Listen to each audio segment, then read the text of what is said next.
আজকের ভিডিওতে আমি তোমাদেরকে বলবো যে সত্যিকারের বন্ধু আসলেই কেমন হয়। তো এই হলো স্নেহা, আমার খুব ভালো একজন বান্ধবী। ওর সাথে আমার দেখা খুব কম হলেও ওর সাথে কিন্তু আমার ভাইব সব সময় খুব ভালো ম্যাচ করে। তো দুজনে মিলে আজকে গিয়েছিলাম স্বামীনারায়ণ মন্দিরে, যেখানে আগের দিন আমি আর মা দুজনে এসে ফিরে গিয়েছিলাম। তো মায়ের শরীরটা একটু খারাপ ছিল, সেই জন্য মা বলল যে আজকে আমি যাব না, তো আমি সেই জন্য ওকে নিয়ে এসেছিলাম। আর মন্দিরের ভিতরে কিন্তু ক্যামেরা অ্যালাউ ছিল না, সেই জন্য আমি অন্নকূট উৎসবের যে প্রসাদগুলো দেওয়া হয়েছে সেগুলো তোমাদের দেখাতে পারিনি। মন্দির থেকে বেরিয়ে আর এক বিপত্তিতে পড়েছিলাম, সেটা হলো আমার নতুন জুতো চুরি হয়ে গিয়েছিল।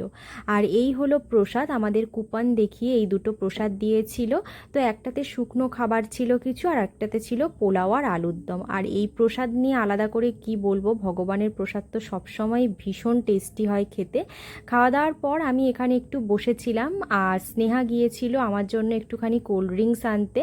তো এখানে বসে আমি একটুখানি তোমাদের দেখাচ্ছিলাম চারিদিকটা। দেখো চারিদিকটা কিন্তু ভীষণ সুন্দর লাগছিল দেখতে, আর আমরা অনেক এখানে ছবি ভিডিও তুলে নিয়েছি। আর এই হলো সেই মুহূর্ত যখন স্নেহা আমাকে ওর জুতোটা খুলে দিয়েছিল। এরকম করে কিন্তু বারবার আমাকে ও জুতো খুলে ওর জুতোটা আমাকে পরতে দিয়েছিল। আমি ওকে বলছিলাম যে দিতে হবে না, তা সত্ত্বেও কিন্তু ও আমাকে জোর করে বলছিল যে না, খালি পায়ে হাঁটতে হবে না। আসলেই সত্যিকারের বন্ধু এমন হয়।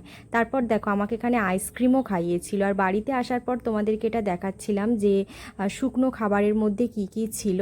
আর তোমাদের যদি এরকম কোনো সত্যিকারের বন্ধু থেকে থাকে তাহলে আমাকে অবশ্যই কমেন্টে জানিও।